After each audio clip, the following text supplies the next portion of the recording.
നമസ്കാരം. ജ്ഞാനവിജ്ഞാന യോഗം 10ാമത്തെ ശ്ലോകം.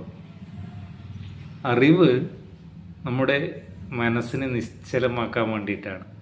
ശരിയായ അറിവ് നേടുന്നത് വരെ, അതായത് പ്രപഞ്ച യാഥാർത്ഥ്യം എന്താണെന്ന് അറിയുന്നത് വരെ നമ്മുടെ മനസ്സ് ചഞ്ചലമായിരിക്കും.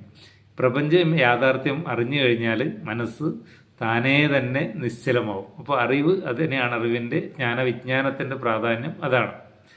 10ാമത്തെ ശ്ലോകം നമുക്കൊന്ന് നോക്കാം.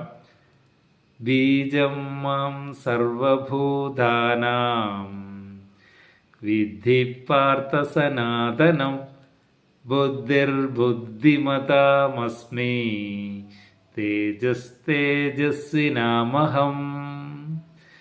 ബീജം മാം സർവഭൂതാനം എന്ന് പറഞ്ഞാൽ അതിന് അഗാധമായ മീനിങ് ആണുള്ളത്. അതായത് നമുക്കറിയാം, നമ്മുടെ DNA കോഡുകളാണ് നമ്മൾക്ക് അമിനോ ആസിഡ് ഉണ്ടാക്കുന്നത്, പ്രോട്ടീൻ ഉണ്ടാക്കുന്നതെന്നൊക്കെ നമുക്കറിയാം. അതുപോലെ ഈ ബോധം എന്ന് പറഞ്ഞാൽ പ്രപഞ്ച നിശ്ചലതയാണ്. ആ നിശ്ചലതയിലാണ് നമ്മുടെ ചലനത്തിന് വേണ്ടുന്ന എല്ലാ കോഡുകളും ബീജങ്ങളും അതിലാണ് അടങ്ങിയിരിക്കുന്നത്. ചലനം നിശ്ചലതയിലുള്ള ചലനമാണ്. നമ്മുടെ ശരീരത്തിൻ്റെ ചലനമാണ് ശരിക്കും പറഞ്ഞാൽ ആ ചലനം നിർണ്ണയിക്കുന്നത് പോലും ഈ ബോധമാണ്. കാരണം ആ ബോധത്തിലാണ് നമ്മുടെ എല്ലാം ചലിക്കുന്നത്. ആ ബോധത്തിലുള്ള സ്പന്ദനമാണ്. ഞാൻ പറഞ്ഞു, മനസ്സിനെ നിശ്ചലമാക്കി കഴിഞ്ഞാൽ ആ സ്പന്ദനം തന്നെ നമ്മൾക്ക് അറിയാൻ കഴിയും. അത് എവിടെയാണെന്ന് സ്പന്ദിക്കുന്നത് എന്ന് പോലും. നമ്മുടെ ശരീരത്തിൽ എവിടെയാണ് നിറയെ ആറ്റങ്ങളല്ലേ നമ്മുടെ ശരീരത്തിൽ. ആറ്റം എന്ന് പറഞ്ഞാൽ സ്പന്ദിക്കുന്നതല്ലേ.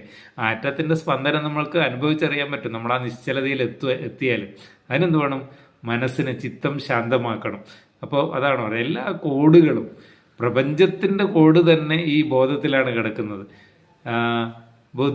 ബുദ്ധിമതാമസ്മി, ബുദ്ധിമാന്മാരുടെ ബുദ്ധി അത് ഞാൻ തന്നെയാണ്. ബുദ്ധി എന്ന് പറഞ്ഞാൽ എന്താണ്? അതും കോൺഷ്യസ്നെസ്സിൽ നിന്ന് ഉണ്ടാകുന്ന വസ്തുവാണ്. ബുദ്ധിമതാമസ്മി തേജസ്വിനാമഹം.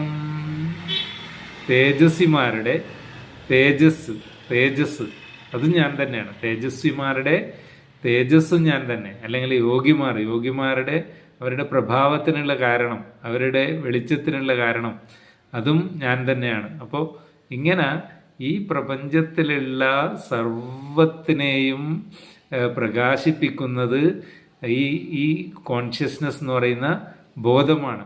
നമ്മുടെ ഉള്ളിലെ മനസ്സിൽ എന്ത് ഡാറ്റയാണോ ഉള്ളത് അത് മാത്രം പ്രകടിപ്പിക്കുന്നു മാത്രം. അപ്പോൾ മനസ്സിനെ ശാന്തമാക്കി ഈ നിശ്ചലത അനുഭവിക്കുക എന്നതാണ് നമ്മുടെ ലക്ഷ്യം.